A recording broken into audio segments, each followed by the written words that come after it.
Bienvenidos a Rompiendo Barreras, el espacio donde cuestionamos todo sin pelos en la lengua. El día de hoy vamos a hablar sobre un tema que ha generado mucha polémica, que es la limitación ciudadana en reuniones de audiencias virtuales. Ahí vamos. Así es, compañera. En esta ocasión nos enfocaremos en el contexto del programa de erradicación de cultivos ilícitos mediante aspersión aérea con glifosato, el cual es conocido como PESIG. Vamos al grano. El problema radica en la pretensión de los demandantes en la participación presencial en las reuniones informativas y en las audiencias públicas. Ellos alegan que la modalidad virtual limita su participación efectiva. ¿Qué te parece, compañera? Una situación delicada, sin duda. Pero, ¿qué hay detrás de esa controversia? ¿Cuáles son esos hechos relevantes que debemos tener en cuenta? Exacto. Durante el proceso de modificación del Plan de Manejo Ambiental, el PESIG, hubo solicitudes de distintas entidades y organizaciones para organizar una audiencia pública con la participación de las comunidades afectadas. Pero las cosas no salieron como se esperaba. La Autoridad Nacional de Licencias Ambientales decidió realizar una audiencia de manera semipresencial y virtual. Eso generó una controversia y un descontento por parte de los demandantes. Boom. Los demandantes argumentan que la mayoría de las personas en estos municipios afectados no tienen acceso a herramientas tecnológicas ni a Internet para participar virtualmente. Además, cuestiona la certificación de la dirección de la Autoridad Nacional de Consulta Previa que determinó que no era necesario la consulta previa con las comunidades étnicas. Esto es un problema serio. La participación ciudadana es fundamental en decisiones que afectan directamente a las comunidades. ¿Y qué dice la Corte Constitucional al respecto? Querida Carolina, te quiero comentar que la Corte Constitucional de por sí ha reconocido y protegido los derechos territoriales de las comunidades afectadas, especialmente las comunidades étnicas a través de diferentes pronunciamientos y decisiones judiciales. Por ejemplo, estos derechos se fundamentan en la Constitución Política de Colombia y también en convenios internacionales, por ejemplo, el convenio 169, que es la Organización Internacional del Trabajo, la OIT, sobre pueblos indígenas y tribales. Algunos de los derechos territoriales reconocidos y protegidos por la Corte Constitucional están, primero, el derecho a la consulta previa, que es justamente de lo que estamos hablando acá. La Corte ha afirmado que las comunidades étnicas tienen el derecho a ser consultados de la manera previa, libre e informada antes de adoptarse las decisiones que afectan sus territorios y recursos naturales. La idea es que esta consulta previa sea de buena fe, culturalmente adecuada y pues obviamente que tenga la participación efectiva de todas las comunidades. El segundo, el derecho a la propiedad colectiva. La Corte ha reconocido y protegido el derecho a las comunidades étnicas y la propiedad colectiva sobre sus territorios ancestrales. Esto implica que las comunidades tienen el derecho a controlar y usar y disfrutar sus tierras, así como de aprovechar y conservar los recursos naturales en ellas. El número 3 es el derecho a la autonomía y el autogobierno. La Corte ha reconocido la autonomía de las comunidades étnicas y la gestión de sus territorios y recursos naturales. Esto implica que las comunidades tienen el derecho a participar en la toma de decisiones sobre su territorio interno y ejercer su autogobierno, de acuerdo a las propias tradiciones y sistemas normativos de ellos. Estos derechos territoriales han sido interpretados y desarrollados en la Corte Constitucional a través de numerosas sentencias y decisiones judiciales. Uno de los documentos claves es la sentencia T-129 del 2011, conocida como la sentencia de la consulta previa, en la cual la Corte estableció los principios y criterios para garantizar este derecho a la consulta previa de las comunidades étnicas. Un momento, ¿y esto siempre así? ¿Qué pasa si algunas comunidades no tienen toda la información del proyecto?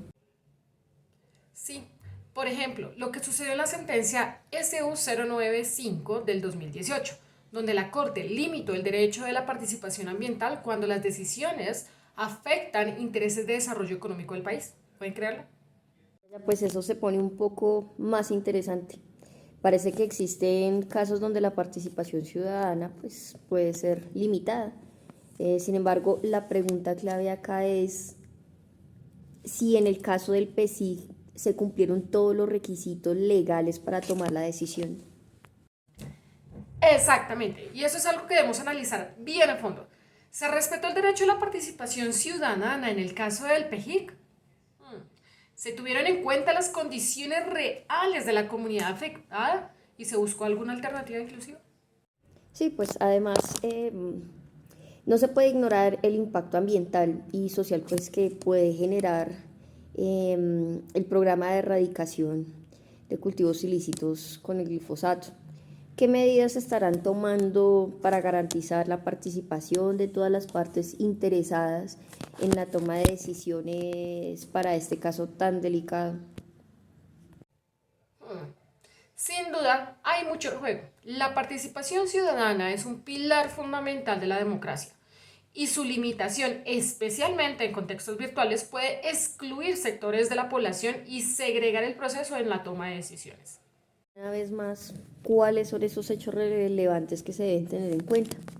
Pues revisando la información, estas audiencias fueron en el año 2020 y pues nos encontrábamos en la emergencia sanitaria por el COVID-19, entonces es otra parte del caso que hay que tener en cuenta. Y durante esa época pues se tenían unas restricciones para poder realizar reuniones. Es cierto, sin embargo, se tenían unas expectativas para llevar a cabo las audiencias públicas. Y el problema es que no usaron esas excepciones para llegar especialmente a esas comunidades de veredas más lejanas. Por eso yo creo que es importante tener la opinión de una de esas personas esos funcionarios que participaron en este proceso de participación ciudadana. Sí, y para eso, a continuación, presentaremos la entrevista que se le realizó en un momento a la funcionaria de la Autoridad Nacional de Licencias Ambientales, ANLA, quien nos explicará cómo se debe llevar a cabo este proceso. Perfecto, no esperemos más y presentemos la grabación. La participación y socialización con las comunidades durante los procesos de solicitud de licencia ambiental o durante la modificación de la licencia ambiental debe garantizar que todos los actores involucrados, sea comunidad, sectores productivos, instituciones, entre otros, tengan acceso a la información relevante, así como a una participación sin discriminación, equitativa, significativa y transparente. Para efectos de la socialización de la información, se deben realizar procesos de convocatoria a los espacios de socialización y participación, garantizando elementos como cobertura, oportunidad y eficacia, señalando en estos el objeto del trámite, así como las instancias de los instrumentos específicos de participación. Las convocatorias deben desarrollarse con suficiente antelación y considerando las dinámicas propias de los actores, teniendo en cuenta, entre otros, el día y las horas de la reunión. Entonces, con base en esto, tanto la policía como la ANLA realizaron las siguientes actividades. Mediante edicto del 24 de julio del 2020, la ANLA convocó 3 reuniones informativas para los días 11, 13 y 15 de agosto, así como la audiencia pública ambiental se llevaría a cabo el 1 de septiembre. Además, por edicto del 24 de julio del 2020, se señalaron las siguientes actividades. Para tener acceso a la información, la disposición de los documentos físicos en las estaciones de policía de los 104 municipios, 4 videos resumen de tales documentos, un video sobre el procedimiento de aspersión aérea, un banco de preguntas y respuestas frecuentes, una cartilla didáctica, un link con los anexos del estudio ambiental y un audiolibro de 5 minutos con los principales elementos de la modificación del PMA para la aspersión con glifosato. Por su parte, en la segunda convocatoria, relativa al edicto del 13 de noviembre de 2020, la policía entregó 104 kits informativos a la comunidad a través de los comandantes de las estaciones de policía de los 104 municipios. Los kits contenían 30.000 cartillas didácticas dirigidas a las comunidades, 288 cartillas por municipio.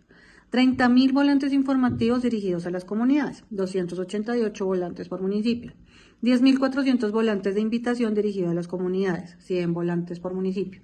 520 copias del edicto, 5 por municipio. 17 pendones informativos, 1 para cada sitio de las reuniones informativas.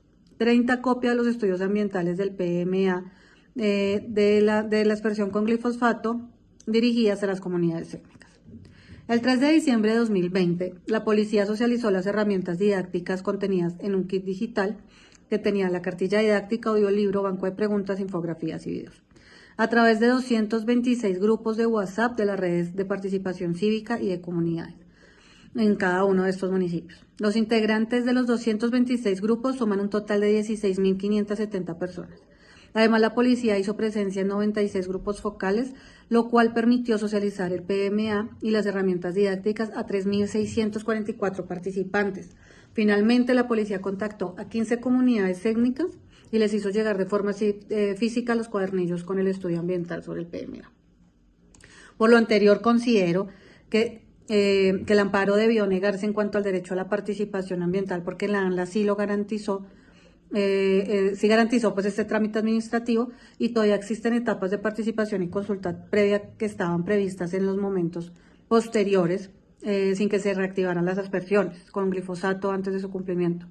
Esto último como obligación dentro de la resolución 694 del 14 de abril de 2021 emitida por la ANLA, donde otorgó la modificación del PMA a la Policía Nacional. Muchas gracias. Ahí lo tienen. La perspectiva de la ANLA sobre la realización de audiencias públicas en tiempos de emergencia. Ahora podemos analizar si se cumplieron las condiciones necesarias para garantizar esta participación efectiva de las comunidades. O sea, sin duda, esta entrevista arroja una luz sobre el proceso, pero también me genera nuevas preguntas sobre la inclusión de las comunidades que están más alejadas y su acceso a la tecnología es mucho más difícil para poder participar. Bueno, pues parece complejo definir qué pasó. Si bien estos antecedentes muestran un esfuerzo por socializar la propuesta a la comunidad y convocar su participación, para precisar un poco más, vamos a escuchar una opinión de nuestra invitada, la reconocida por sus críticas directas, la doctora Juliana. Bienvenida a nuestro programa. ¿Cómo estás? Muchas gracias por la invitación. Vamos a contemplar unas verdades directas tanto para las entidades del Estado como para las comunidades. Pero esto no se trata solo de lo que la sentencia T-413 del 29 de noviembre de 2021 nos dice sobre los derechos fundamentales a la consulta previa y a la participación ciudadana, sino de incluir aquellos cuestionamientos que se han dado alrededor de la aspersión con glifosato. Cuando vemos el caso, nos preguntamos, ¿cuáles podrían ser las razones de este descuido por parte de la ANLA, por ejemplo? Pues todo lo relacionado con la lucha contra el narcotráfico es trascendental para Colombia y cualquier decisión que se tome al respecto tiene repercusiones para el futuro del país. Por ello, las acciones deben ejecutarse atendiendo los protocolos y medidas necesarias, como en este caso la participación de las comunidades en las reuniones informativas y audiencia pública. De no ser así, no se está contemplando la opinión de quienes viven y subsisten en estas tierras. Pero por otro lado, las entidades del Estado deben contemplar todos los pros y los contras ante la erradicación mediante la aspersión de cultivos ilícitos con glifosato. Déjenme decirles que la evaluación y el esfuerzo que hizo la ANLA o la Policía Nacional para llegar a este punto no es fácil. Pero ese trabajo se desestimó en el momento de que algunas comunidades no se vieron partícipes del debate porque no todos tuvieron la posibilidad de conectarse de manera virtual.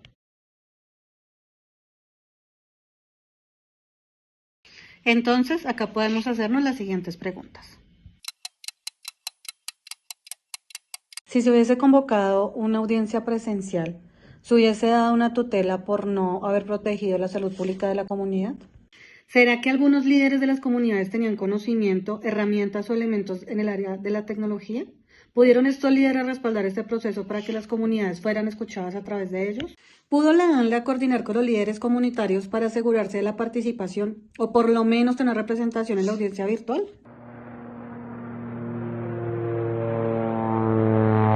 Otro punto crucial y que fue criticado desde la tutela es por qué la Policía Nacional se encargó de las reuniones informativas, así como de la entrega de la información a las comunidades, considerando que es la institución principal encargada de la aspersión con glifosato.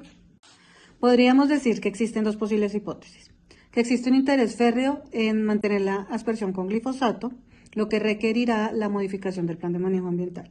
Y se dio con la resolución 001, el Consejo Nacional de Estupefacientes, que extiende la aplicación del programa de erradicación de cultivos ilícitos mediante la aspersión aérea con glifosato a cultivos distintos a la amapola, como la coca y el cannabis. Vaya, esas hipótesis presentan un panorama complejo. Parece que hay intereses tanto a favor como en contra acerca de la aspersión con glifosato. Pues también tenemos que considerar el impacto ambiental, las preocupaciones de las comunidades y esa necesidad de buscar una estrategia concertada, porque pues está en juego el tema de los cultivos ilícitos, pero también los cultivos lícitos, pues que ellos son base de la economía campesina. Podríamos decir que existe una hipótesis en juego. Está la posibilidad de que exista un interés férreo en mantener la aspersión con el glifosato, lo cual requeriría la modificación del plan de manejo ambiental. a través de la resolución 0001 del Consejo Nacional de Estupefacientes. Esta resolución extiende la aplicación del programa de erradicación de cultivos ilícitos mediante la aspersión con glifosfato a cultivos ilícitos distintos a la amapola como coca y cannabis.